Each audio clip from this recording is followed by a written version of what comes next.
Jag heter Olivia. Jag är 29 år gammal och arbetar som svensklärare på en liten högskola i en lugn småstad. Under en lång tid sa jag till mig själv att kärleken inte längre var något för mig. Mitt senaste förhållande sårade mig djupt. När det tog slut lovade jag mig själv att bara fokusera på jobbet. Ingen romantik, inga förhoppningar, inga fler krossade hjärtan. Det var min plan. Sedan började Erik i min klass. Han var 20 år gammal, han hade brunt hår, vänliga ögon och ett lugnt sätt att prata. Han var inte högljudd som vissa andra studenter. Han lyssnade noggrant, han kom alltid tidigt. Han satt längst fram och var alltid uppmärksam. Till en början sa jag till mig själv att han bara var en student. Inget mer. Men redan under den första veckan lade jag märke till honom. Jag lade märke till hur han tittade på mig när jag förklarade något. Jag lade märke till hans lilla leende när jag fick klassen att skratta. Jag lade märke till hur lugn han var och hur vänlig han verkade. Och det skrämde mig. Jag visste vilken roll jag hade. Jag var hans lärare. Jag hade ansvar för att hålla allt professionellt. Så jag försökte tränga undan känslorna. Jag sa till mig själv, Olivia, sluta, det här är inte rätt. Tänk inte på honom. Men känslor följer inte alltid regler. Varje morgon märkte jag att jag tittade mot dörren och väntade på att han skulle komma in. När han log kände jag något varmt i bröstet. Jag hatade den känslan, men samtidigt ville jag känna den. En eftermiddag efter lektionen kom Erik fram till mitt skrivbord. Fröken Olivia, sa han, behöver du hjälp med att bära de där böckerna?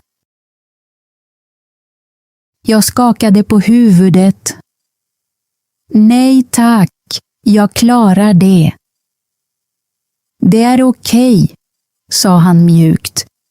Jag hjälper gärna till. Jag borde ha sagt nej igen. Men jag lät honom bära några böcker till lärarrummet. Vi gick tillsammans i tystnad. Ingenting hände. Ingenting sades. Men på något sätt kändes det lugnt att gå bredvid honom. Allt för lugnt. Den kvällen satt jag ensam i min lägenhet och tänkte på honom. Jag skämdes. Han är din student, viskade jag till mig själv. Du måste hålla dig borta. Nästa dag försökte jag bete mig som vanligt. Jag höll lektionen. Jag låg mot alla. Jag svarade på frågor. Men när Erik tittade på mig rörde sig mitt hjärta igen. En vecka senare stannade han kvar efter lektionen. Han stod vid mitt skrivbord och såg nervös ut. Behöver du hjälp med lektionen? Frågade jag. Nej, sa han. Jag ville bara säga en sak. Jag väntade. Jag tycker om din kurs, sa han. Du gör svenska lätt att förstå. Jag log artigt. Det gläder mig att höra. Sedan tittade han på mig och sa: Du är en riktigt bra lärare. Tack, sa jag. Han gjorde en kort paus. Och du är väldigt fin när du ler. Jag kände hur mitt ansikte blev varmt. För ett ögonblick visste jag inte vad jag skulle säga. Sedan tog jag ett djupt andetag och sa: Erik, jag är din lärare. Du kan inte prata med mig på det sättet. Han såg generad ut. Förlåt, sa han. Jag ville bara vara ärlig. Sedan gick han. Jag satt kvar länge efter att klassrummet hade blivit tomt. Mina händer kändes kalla. Jag visste att jag borde ha blivit arg. Jag visste att jag borde ha satt stopp för allt direkt. Men en del av mig hade velat höra de orden. Det skrämde mig mer än någonting annat. Efter det försökte jag hålla avstånd. Jag undvek att vara ensam med honom. Jag svarade snabbt på hans frågor. Jag höll mig professionell, men inombords var jag inte lugn. En eftermiddag gick jag till högskolans café för att dricka te. Erik var där. Han såg mig och log. Får jag sitta här? Frågade han. Jag ville säga nej, men jag sa ja. Vi satt mitt emot varandra vid ett litet bord. Han frågade om böcker. Jag berättade att jag tyckte om lugna kvällar och gamla romaner. Han berättade att han bodde ensam och inte hade många nära vänner. Sedan sa han: Jag känner mig trygg när jag pratar med dig. Jag tittade ner på min tekopp. Erik, sa jag försiktigt, vi kan inte vara vänner på det här sättet. Jag är din lärare. Han nickade, men hans ögon såg ledsna ut. Jag förstår, sa han. Jag tycker bara om att vara nära dig. Den natten kunde jag inte sova. Jag gick fram och tillbaka i min lägenhet och frågade mig själv vad som höll på att hända med mig. Sanningen gjorde ont. Jag var ensam. Ingen väntade på mig hemma. Ingen ringde mig på kvällen. Min lägenhet var alltid tyst och Erik fick mig, utan att ens försöka, att känna mig sedd. Men det gjorde det inte rätt. Veckan därpå stannade han kvar efter lektionen igen. Jag vet att det här är komplicerat, sa han, men jag tänker på dig. Jag slöt ögonen ett ögonblick. Snälla, sluta, sa jag. Du är min student. Jag kan inte ha det här samtalet med dig. Han såg sorgset på mig. För mig känns det inte fel. Det måste få ett slut, sa jag. Men inombords var mitt hjärta inte lika starkt som min röst. På fredagen regnade det kraftigt.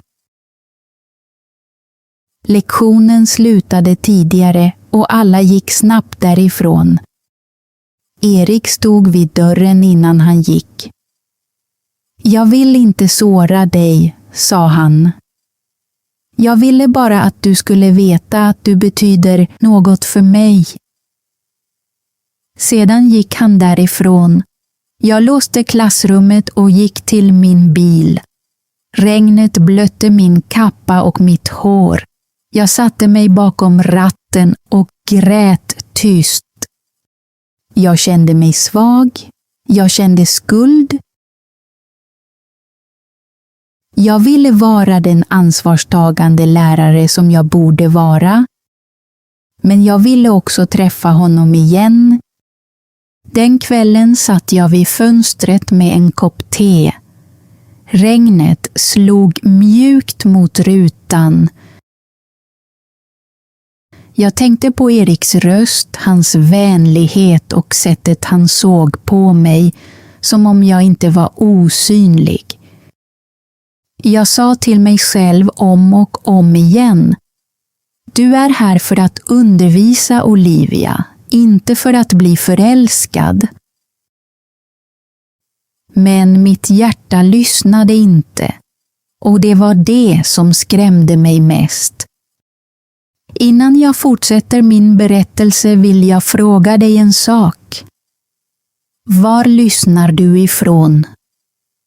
Ibland när jag berättar den här historien känner jag mig mindre ensam om jag vet att någon där ute lyssnar och förstår. Nästa morgon gick jag in i klassrummet med ett tungt hjärta. Jag sa till mig själv: var lugn, Olivia. Var professionell. Gör ditt jobb. Jag låg mot studenterna och sa god morgon, men inombords kände jag mig trasig. Erik satt på sin vanliga plats längst fram. Han tittade på mig, men han log inte som tidigare. Hans ansikte var lugnt, nästan sorgset. Jag vände snabbt bort blicken. Jag började lektionen och försökte fokusera på tavlan, böckerna och orden. Men jag kunde fortfarande känna att han var i rummet. Även när jag inte tittade på honom visste jag att han var där. Efter lektionen samlade jag snabbt ihop mina papper. Jag ville gå innan något hann hända. Då hörde jag hans röst. Fröken Olivia, sa han. Kan vi prata? Jag vände mig om. Han stod nära dörren och höll avstånd. Han såg nervös ut. Jag tog ett djupt andetag. Bara 1 minut, sa jag. Han nickade. Förlåt, sa han. Jag ville inte göra dig obekväm. Jag skakade på huvudet. Du menade inte att såra mig, sa jag. Men den här situationen är inte enkel. Han tittade ner. Jag vet. Vi stod i det tomma klassrummet. Stolarna runt omkring oss stod tysta. Erik, sa jag försiktigt, jag är din lärare. Du är min student. Det betyder att det måste finnas en tydlig gräns mellan oss. Han nickade, men hans ögon var fyllda av sorg. Jag förstår, sa han. Men jag kan inte sluta tänka på dig. Hans röst var ärlig. Han skämtade inte. Han försökte inte leka med mina känslor. Och det gjorde allting svårare. För djupt inom mig kände jag också något. Men jag kunde inte säga det. Du måste fokusera på din framtid, sa jag. Det här kan skada oss båda om vi inte är försiktiga. Jag vill inte såra dig, sa han, men det gör också ont att hålla allting inom mig.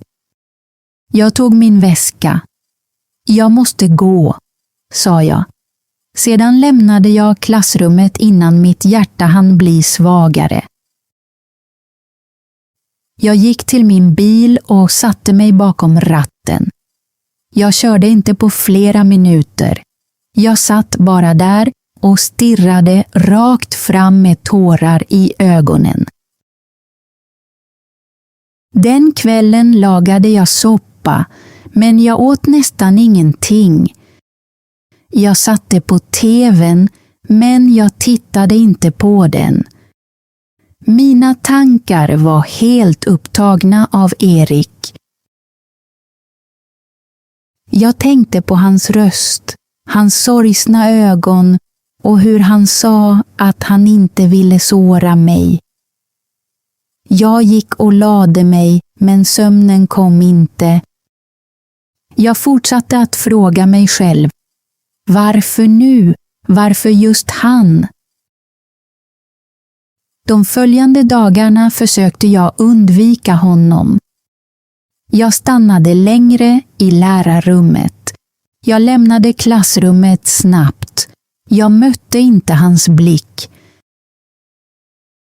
Men att undvika honom fick inte känslorna att försvinna. Det gjorde bara mitt hjärta ännu tröttare. På torsdagen såg jag honom stå och vänta vid högskolans entré efter lektionen. Jag ville bara fortsätta gå, men mina fötter stannade. Han kom närmare, men inte för nära. Snälla, sa han. 5 minuter, det är allt. Jag såg mig omkring. Ingen fanns i närheten. 5 minuter, sa jag. Vi gick till en bänk under träden. Himlen var grå och luften kändes kall. Erik satte sig bredvid mig och lämnade lite avstånd mellan oss. Jag vill inte vara ett problem i ditt liv, sa han. Jag behöver bara veta om jag har inbillat mig allt. Jag tittade ner på mina händer.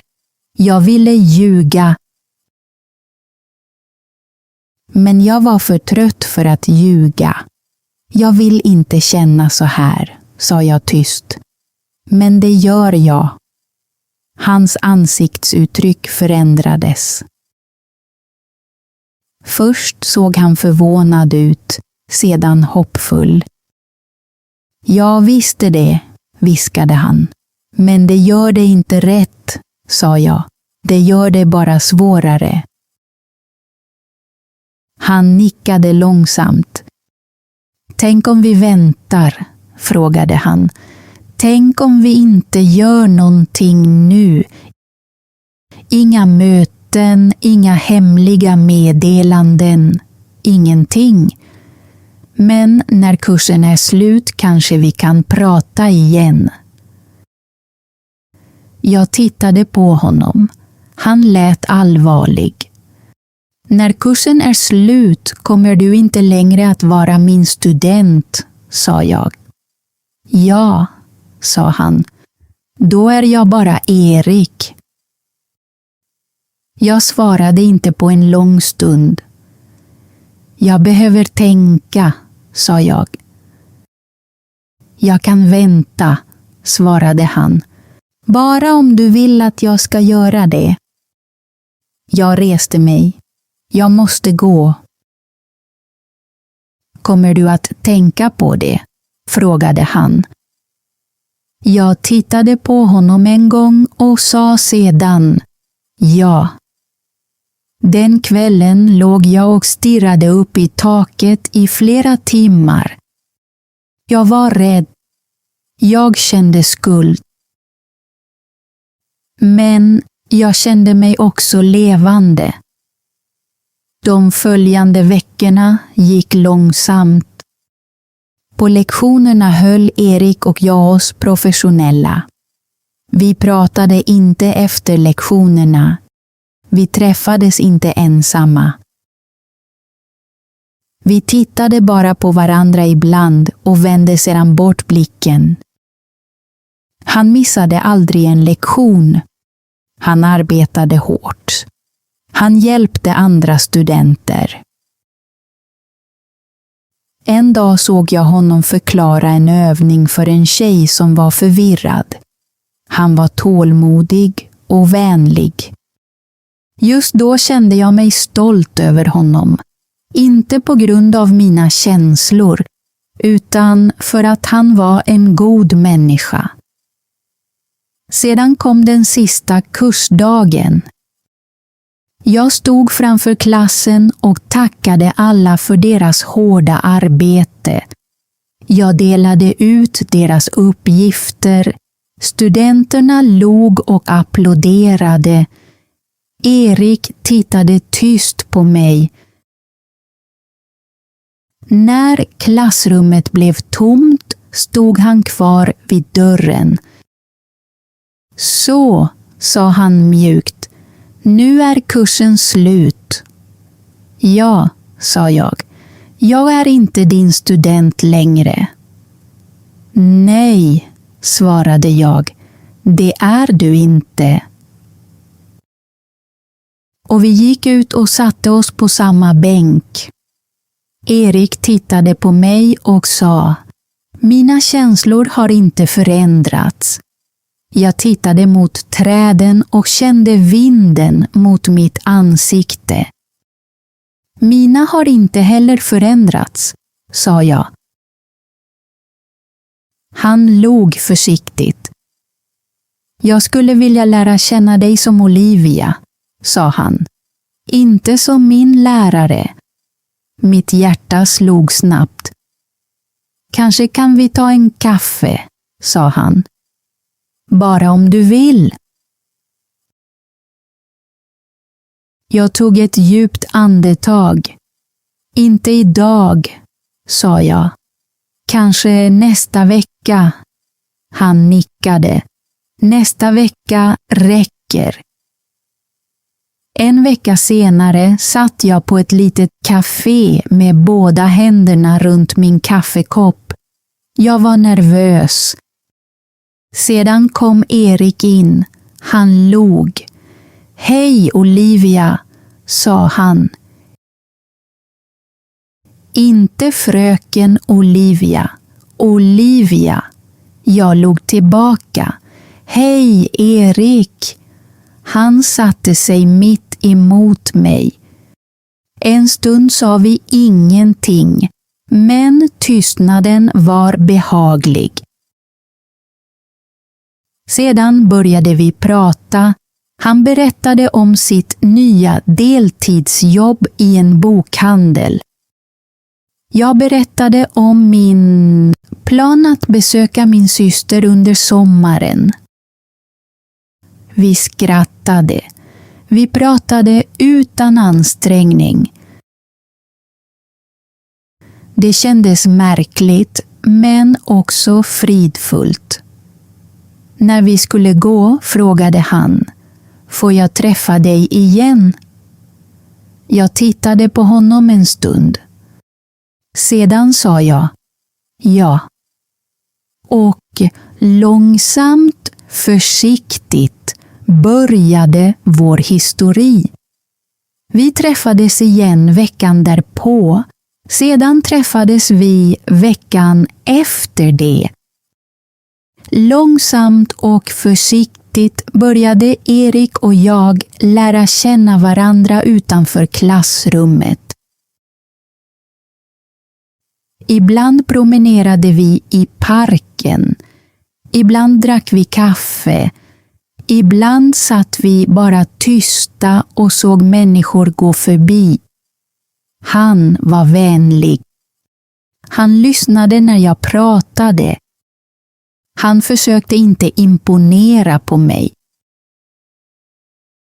Han låtsades inte vara någon annan. Han var helt enkelt Erik. Och det tyckte jag om. Men rädslan fanns fortfarande kvar inom mig. Jag berättade inte för många människor i början.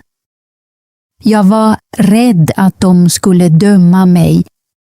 Jag var rädd att de skulle tycka att jag var dum. Jag fortsatte att fråga mig själv: är det här kärlek Eller gör jag ett misstag? En kväll satt vi vid sjön. Himlen var mjuk och vattnet låg stilla.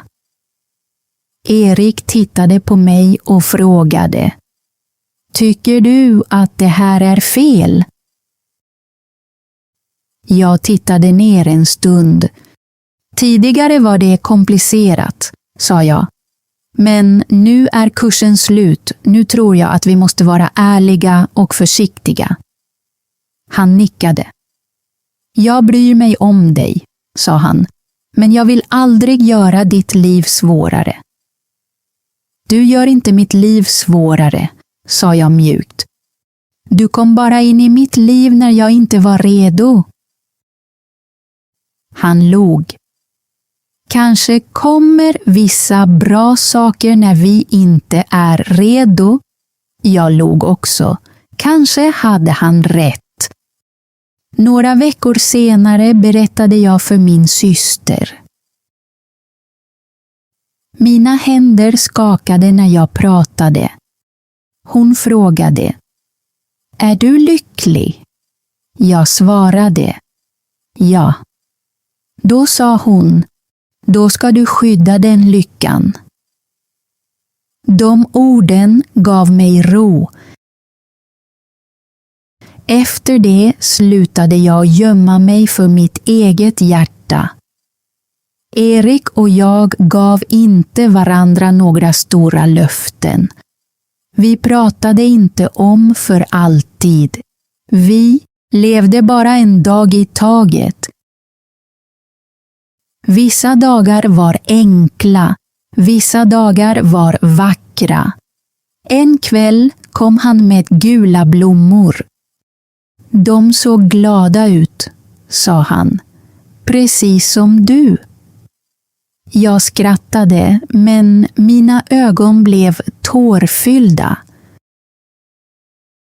För första gången på många år kände jag mig inte osynlig. Jag kände mig älskad. Jag kände mig levande. Kanske var framtiden osäker. Kanske skulle människor inte förstå. Men just då bredvid honom kände jag ett lugn. Och just då var det tillräckligt. Tack för att du lyssnade på hela berättelsen.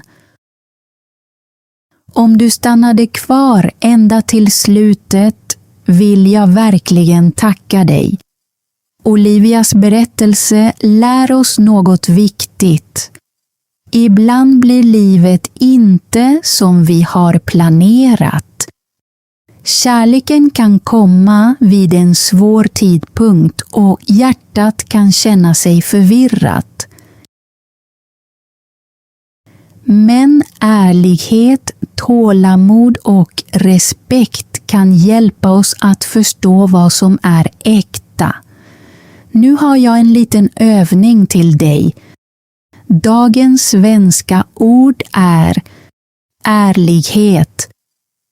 Skriv en enkel svensk mening i kommentarerna med ordet ärlighet. Till exempel: ärlighet är viktig i kärlek. Eller: jag tror på ärlighet. Berätta också: tycker du att ärlighet är viktigt i kärlek? Svara gärna ja eller nej. Om den här berättelsen hjälpte dig att träna din hörförståelse i svenska, prenumerera gärna på Swedishy Tales för fler enkla svenska berättelser. Fortsätt lyssna, fortsätt öva, så ses vi i nästa berättelse. Hej då!